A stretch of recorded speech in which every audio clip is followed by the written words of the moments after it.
Smart Bourse vous est présenté en partenariat avec Arthur. La gestion des plus fortunés, enfin pour tous.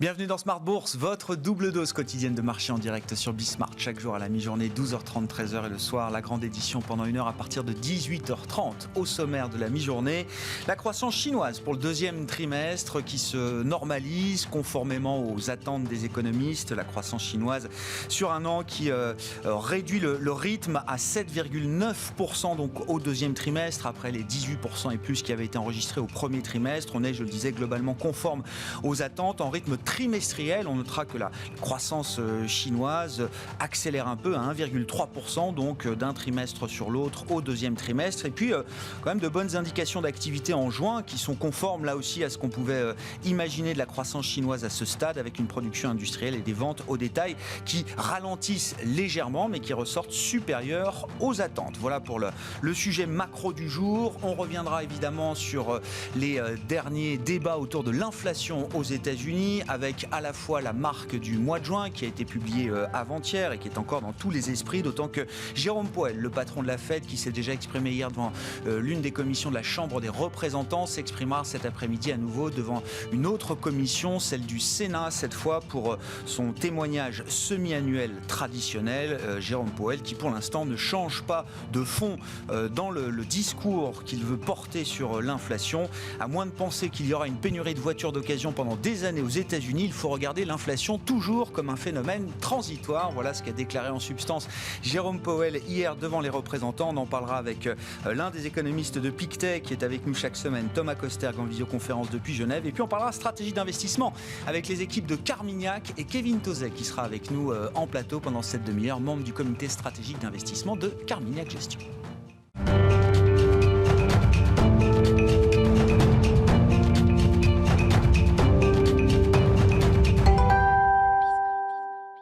Mais d'abord, les infos clés du jour sur les marchés, avec des marchés actions en Europe qui sont orientés à la baisse à mi-séance. Le CAC retombe autour de 6500 points. Nicolas Pagnès nous accompagne en fil rouge tout au long de la journée sur Bismart depuis la salle de marché de Bourse Directe.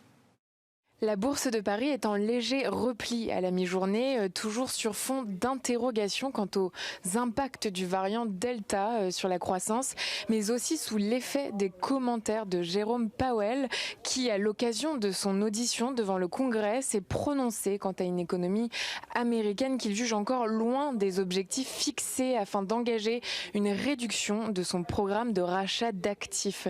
Le président de la Fed a également réaffirmé que les tensions inflationnistes liées à la réouverture de l'économie devraient progressivement s'atténuer. Il a néanmoins indiqué que le comité de politique monétaire réagirait si la hausse de l'inflation se maintenait durablement au-dessus des 2%. L'autre facteur qui conditionne les marchés, c'est une série d'indicateurs chinois. La croissance chinoise a ralenti plus que prévu au deuxième trimestre, avec une progression de 7,9% sur un an, après un bond de 18,3% sur les 3 premiers mois de l'année. L'accélération des ventes au détail sur un an en juin est en revanche plus forte que prévu à hauteur de 12,1%. Une accélération qu'on relève aussi s'agissant de la production industrielle à 8,3%, le signe que la santé économique chinoise s'équilibre. S'agissant des statistiques, on attend aujourd'hui les inscriptions hebdomadaires au chômage, l'indice Empire Manufacturing de la Fed de New York, celui de la Fed de Philadelphie et la production industrielle. Du côté des valeurs, à présent, Daimler annonce un résultat opérationnel courant préliminaire de 5,42 milliards d'euros pour le deuxième trimestre, avec des performances supérieures aux attentes pour sa division véhicules et camions. Siemens Energy revoit à la baisse son objectif de marge. Sa division éolienne Siemens Gamesa aurait entre autres été pénalisée par les coûts plus élevés que prévus de matières premières. Carmat a réalisé la première implantation humaine de son cœur artificiel aux États-Unis dans le cadre d'une étude de faisabilité. Just Eat s'attend à une amélioration de sa rentabilité après avoir publié une hausse de 51% de ses commandes sur les 6 premiers mois de l'année. Capelli fait part d'un résultat net consolidé à 3 millions d'euros contre 0,3 millions pour l'exercice précédent. Le groupe a réalisé un chiffre d'affaires annuel de 281 millions en hausse de 39%. Le fournisseur de solutions de télécommunications Equinox a obtenu un financement de 3,6 millions d'euros pour soutenir le développement de son projet NGOPT. Le fabricant de stations de ravitaillement en hydrogène HRS enregistre une forte croissance de 309% de son chiffre d'affaires sur l'exercice 2020-2021. Et puis Manutan, le spécialiste de la distribution multicanale d'équipements et consommables pour les entreprises et les collectivités, va publier après bourse son chiffre d'affaires du 3e trimestre. Alix Nguyen, bien sûr, qui nous accompagne aujourd'hui tout au long de la journée en fil rouge sur Bismart depuis la salle de marché de Bourse Direct.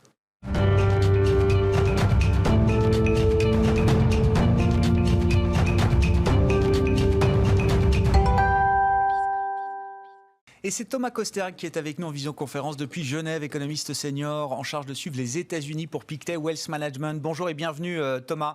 Le sujet et le débat sur l'inflation qui reste évidemment un des sujets à la une, sujet de préoccupation majeure, on va le dire comme ça, pour les investisseurs et les marchés en ce moment, avec à la fois la publication du CPI américain, c'était avant-hier, donc l'indice des prix à la consommation pour le mois de juin, qui ressort à 5,4% sur un an pour le chiffre global, et puis le témoignage semi-annuel de Jérôme Powell, qui a été assailli de questions évidemment au sujet de l'inflation par les représentants, l'une des commissions de la Chambre des représentants devant laquelle il s'exprimait hier. Je retiens cette petite phrase de Jérôme Powell qui résume d'ailleurs l'idée que, en tout cas au sein du board de la Fed, il n'y a pas de changement de fond dans l'analyse que Jérôme Powell fait de l'inflation. À moins de penser qu'il y aura une pénurie pendant des années de voitures d'occasion aux États-Unis, il faut toujours considérer le phénomène d'inflation comme transitoire. Est-ce que c'est aussi simple que ça, toujours Thomas?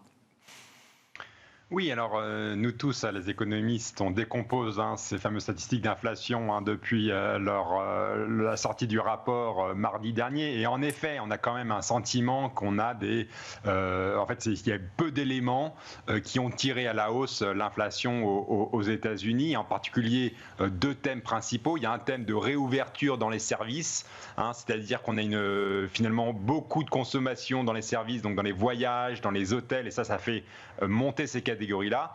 Et après, il y a le deuxième thème qui est l'histoire des goulets d'étranglement dans les chaînes manufacturières et en particulier qui se voit dans les voitures. Parce qu'il y a non seulement ce problème des voitures d'occasion, mais maintenant on peut se poser la question aussi des voitures neuves, parce qu'il y a plus, on pourrait dire qu'il n'y a même plus de voitures neuves sur le marché aux États-Unis à cause de la pénurie des semi-conducteurs, et ça c'est une pénurie qui risque quand même de durer pour certains mois, surtout quand on sait ce qui se passe au niveau mondial, au niveau des semi-conducteurs. Donc on a une inflation persistante certes, mais voilà, avec des goulets d'étranglement qui vont quand même perdurer et qui pourraient du coup durablement maintenir l'inflation élevée à court terme. Maintenant, il y a un deuxième thème qui va se mettre en place au-dessus de ça, c'est tout simplement la reprise cyclique. La reprise cyclique par nature a tendance à doper l'inflation, avec en général un lag d'environ 1 an. Donc vous voyez, il y a ces deux effets-là qui vont se nourrir et qui vont faire que l'inflation risque d'être supérieure à 2% quand même, j'ai envie de dire, pour les 2 prochaines années. Et voilà. Alors maintenant, la Fed, à mon avis, va continuer à ignorer cette inflation plus élevée. Ça ne va pas forcément la pousser à accélérer les hausses de taux d'intérêt, même si à court terme, c'est une pression supplémentaire pour réduire notamment les achats d'actifs qui avaient été mis en place l'an dernier au pic de la pandémie. Est-ce que ça devient un sujet pour la croissance américaine, en l'occurrence, Thomas? Est-ce qu'à un moment, la montée des prix, même si peut-être le phénomène reste transitoire, mais du transitoire qui dure, est-ce qu'à un moment, ça peut casser la demande? Ou est-ce qu'on n'en est pas là encore aujourd'hui? Oui, alors il y a deux choses. Il y a vraiment l'augmentation du prix des matières premières. Donc évidemment, ça affecte les marges des entreprises, même si les entreprises ont tendance à aussi faire passer les hausses de prix sur les consommateurs. Deuxième chose, et je pense que ça c'est un peu plus important, c'est l'histoire du manque de personnel aux États-Unis. Et notamment, on a une enquête assez intéressante de la Fed d'Atlanta qui est tombée cette semaine, qui montre que le manque de personnel dans beaucoup d'industries, notamment dans les services, crée en fait des manques à gagner en termes de chiffre d'affaires. Un manque à gagner qui, d'après cette enquête de la Fed d'Atlanta, équivaut à environ 2,5% du chiffre d'affaires qui est en manque à gagner à cause du manque de personnel. Et donc ça, c'est un thème qui risque de continuer à alimenter, à mon avis, ce thème de manque de personnel, pression sur les salaires, et les entreprises sont affectées. Alors même si ça reste à la marge, puisque j'ai envie de dire, la big picture reste qu'on a quand même une reprise qui est très forte aux États-Unis, mais voilà, ça crée ses propres goulets d'étranglement dans l'économie. Est-ce qu'on va commencer à voir concrètement une inflation qui décélère aux États-Unis, Thomas? Là, on a 3 mois quand même de gros chiffres, de chiffres supérieurs aux attentes qui surprennent à la hausse depuis le mois d'avril, mai, juin dans la foulée. Est-ce qu'on peut imaginer quand même que quand on regarde certaines composantes de prix, et notamment les prix qui tirent le plus à la hausse les indicateurs d'inflation aujourd'hui, est-ce qu'on a des indicateurs avancés de décélération de ces prix?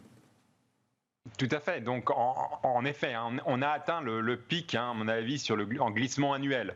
Donc maintenant, la question, c'est, une fois que ces effets temporaires sur les voitures notamment vont s'estomper, et en effet les indicateurs avancés montrent que le prix des voitures d'occasion est déjà en train de baisser, donc on devrait le voir cet été, mais une fois que cela va s'estomper, à quelle vitesse le glissement annuel va commencer à descendre? Et en fait on va être sur un rythme globalement assez lent de décrue de l'inflation aux États-Unis, pour les raisons que j'ai mentionnées, notamment on a quand même la reprise cyclique qui, elle, va commencer à se manifester, notamment sur le prix des services.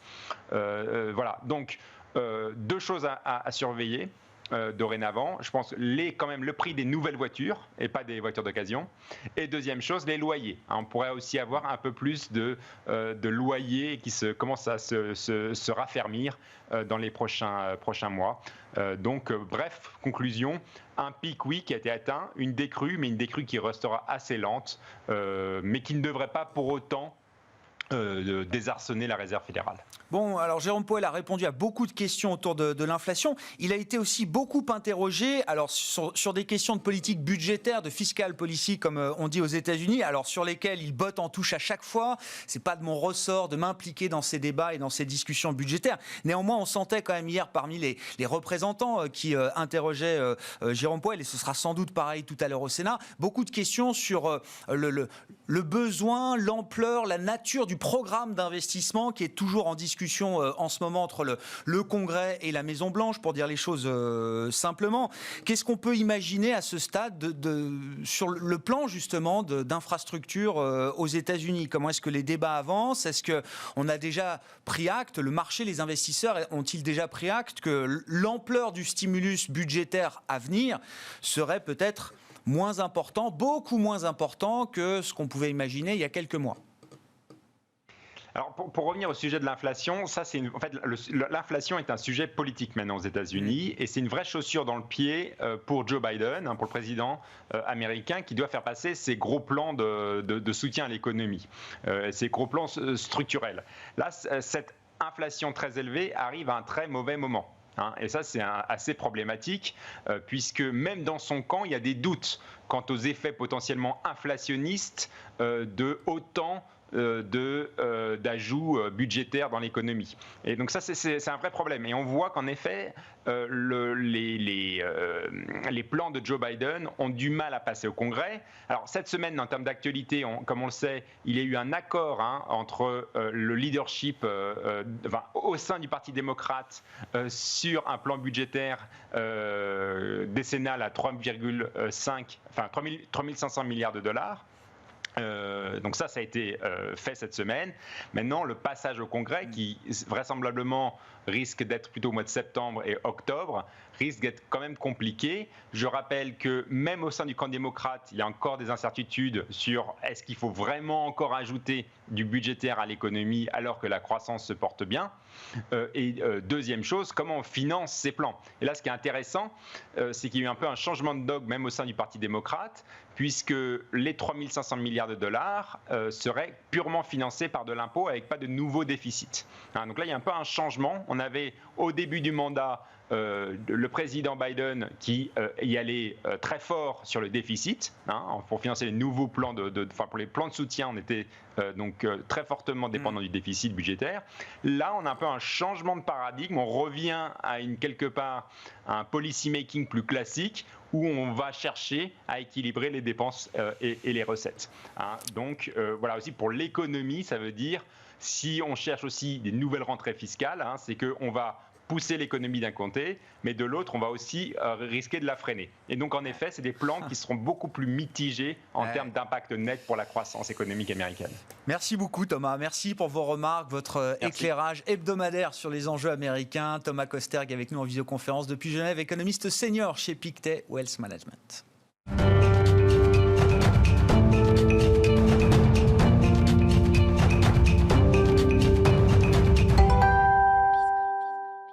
La transition est parfaite pour évoquer la stratégie de marché, la stratégie d'investissement qu'on porte aujourd'hui chez Carmignac avec Kevin Tozek qui est à mes côtés. Bonjour Kevin, bienvenue.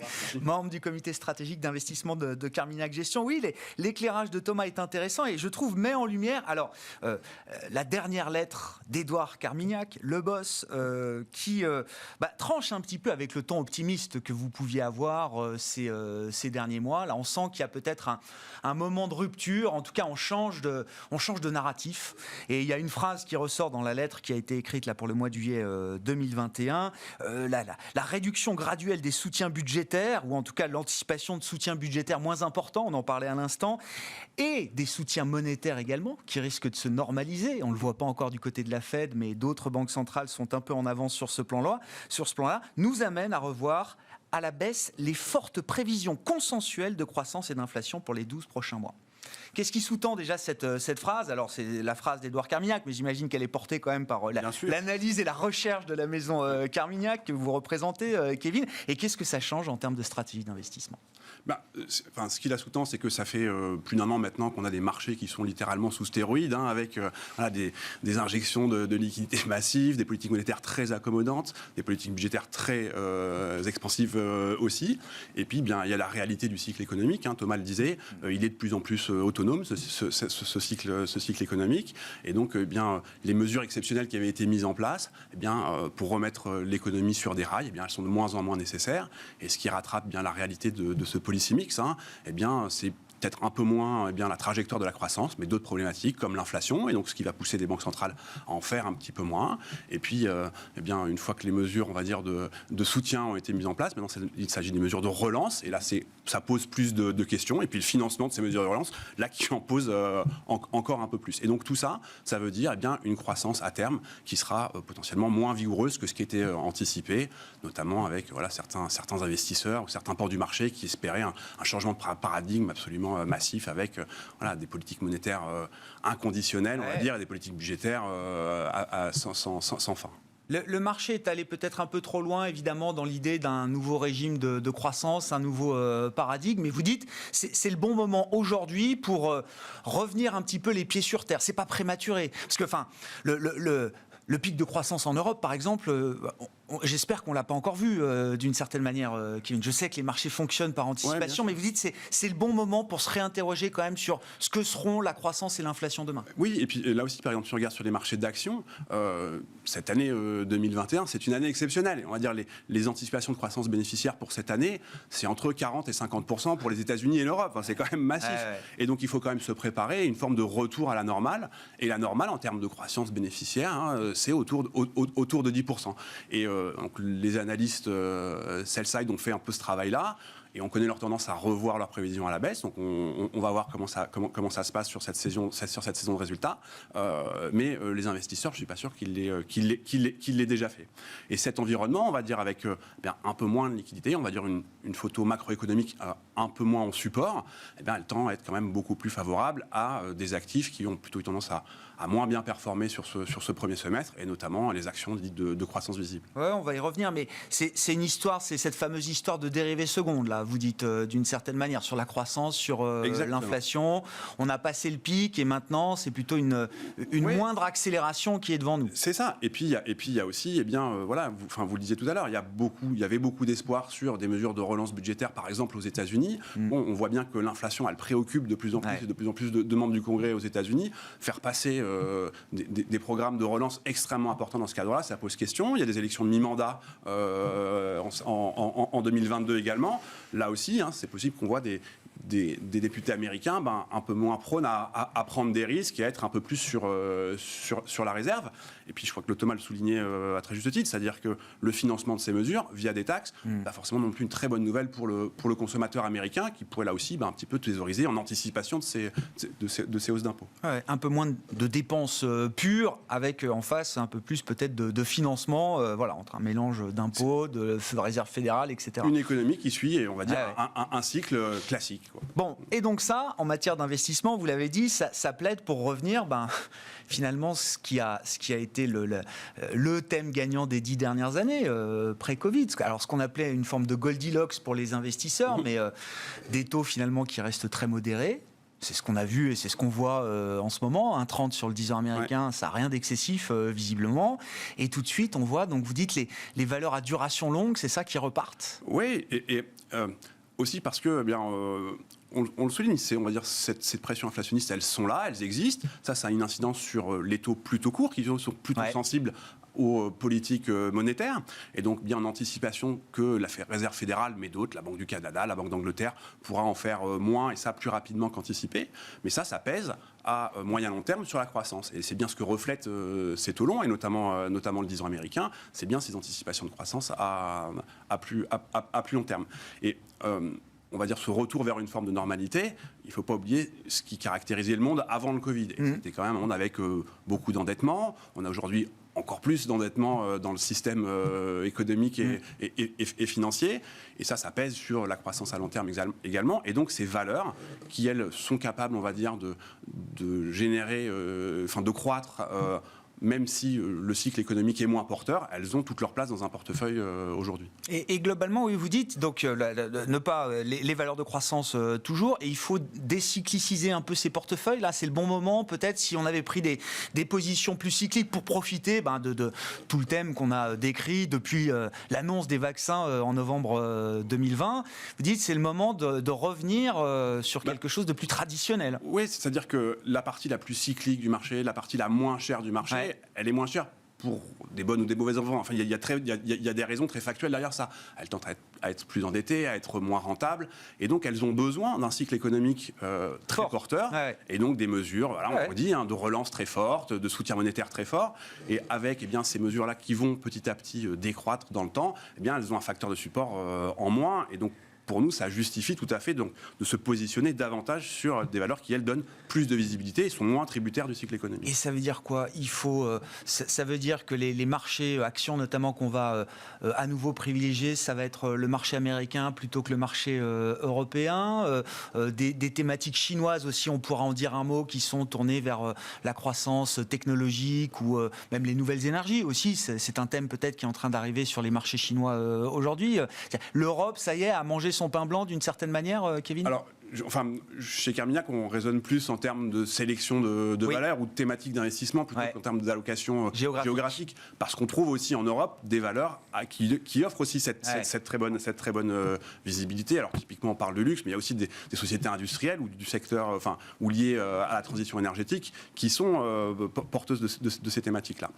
Mais oui, clairement, que ce soit ces valeurs, on va dire, de croissance visible, on les trouve et aux États-Unis et en Chine et en Europe. Ouais. Comment vous regardez le cas d'investissement chinois dans le moment actuel, avec une croissance, je disais qui se normalise, peut-être qu'elle déçoit un peu certains, j'en sais rien, en tout cas elle est à peu près conforme à ce qu'on pouvait attendre, en tout cas ce qui a été édicté officiellement, ce sera 6% cette année et pas 1% de plus a priori, donc on est en train de décélérer vers cet objectif-là, et puis aussi tout ce qui se passe sur le plan réglementaire, et là visiblement quand même pour l'investisseur ça devient un vent contraire assez fort sur les grandes valeurs technologiques chinoises qui sont peut-être les plus facilement investissables ou les premières qu'on a investies et qu'on a mis dans les portefeuilles chez Carmignac entre autres, Kevin. Oui, alors là aussi notre métier c'est bien de sélectionner des valeurs et pas de faire de la gestion indicielle, donc si on peut sortir un peu des sentiers débattus, on n'hésite pas à le faire et on continue de le faire.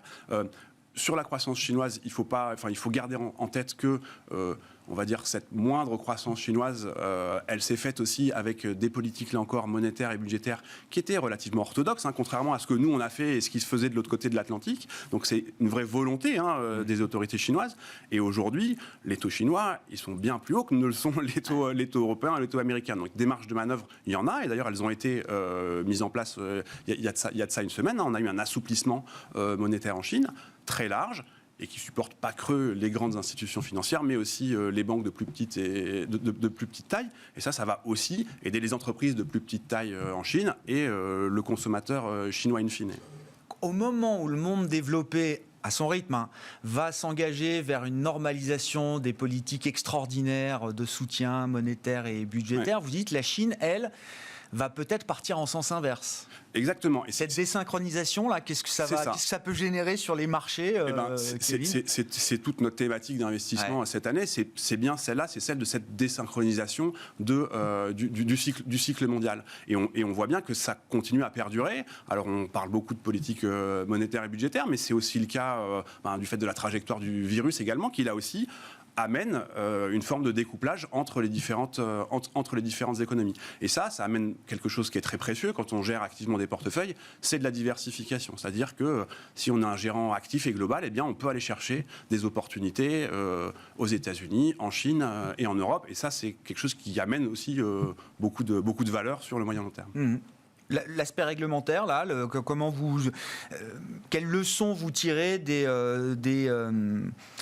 restrictions réglementaires parfois brutales, violentes, mises en place par Pékin sur certains de ces champions technologiques, quand même, il faut le noter. Pékin n'hésite pas à entraver quand même pas mal de business ou d'activités chez certains de ces grands champions. Oui. Alors, après, la Chine, c'est une économie dirigée, donc il y a eu quand même, on va dire, ces grands champions, comme vous le dites, du secteur technologique qui ont connu des profits records. Ça s'est aussi fait sur le consommateur ou au dépit du consommateur chinois, et qui, lui, les autorités chinoises cherchent clairement à protéger ce consommateur chinois. Donc c'est pour ça qu'elles viennent, on va dire, chatouiller ou en tout cas contraindre ces grandes sociétés du secteur technologique. Mais il y a aussi des sociétés de taille plus petite, et c'est sans doute là qu'il faut aller chercher de la valeur aujourd'hui sur ces marchés chinois, rester à l'écart un peu de ces très grandes sociétés qui pourront continuer à avoir une forme de pression et une pression réglementaire mise sur elles. Sur ces sociétés-là, ça peut créer une espèce de prime structurelle un peu de oui, risque. Potentiellement, mais ça veut aussi dire qu'il y a des opportunités ailleurs avec des nouveaux entrants. Et donc ça, c'est une source d'opportunité, encore une fois, dans la gestion des portefeuilles. Merci beaucoup, Kevin. Merci d'être venu nous apporter vos éléments d'analyse, les éléments d'analyse de Carmignac Gestion. Kevin Tauzet, membre du comité stratégique d'investissement de Carmignac, qui était à nos côtés dans cette édition de Smart Bourse à la mi-journée sur Bismart. On se retrouve ce soir en direct à 18h30.